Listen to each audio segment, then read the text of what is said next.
In the final sentence of the Lord's Prayer, we see that the Lord tells us to lead us not into temptation, but deliver us from evil. This, of course, is a culmination of the entirety of the rest of this prayer. We see that in the beginning of the prayer, we ask God to give us the strength and the ability to bless His name. We ask for His strength and ability to bring the kingdom upon the earth, to bring His will upon the earth, to offer us communion with Him and the rest of the world, to give us the strength to forgive each other and to be in forgiveness. And then finally, the last Hail Mary, as I'm calling it, to lead us not into temptation, to rescue us, to deliver us from any possible adversity or problem or temptation in our life.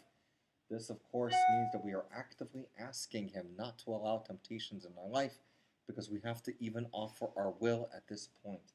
God can do nothing except for by our own will because we have complete freedom in our will. The only way that God can interact in our life is if we allow Him. He will not just automatically take away the things that need to be taken away from us. Rather, we have to invite Him, to ask Him, to actively call upon Him. And that's why we see this particular line, to ask God specifically to not lead us into temptation, to not bring us into tempting situations, but rather to deliver us from any kind of evil, from any kind of temptation, to rescue us from those things, because we have to even offer our free will at that point.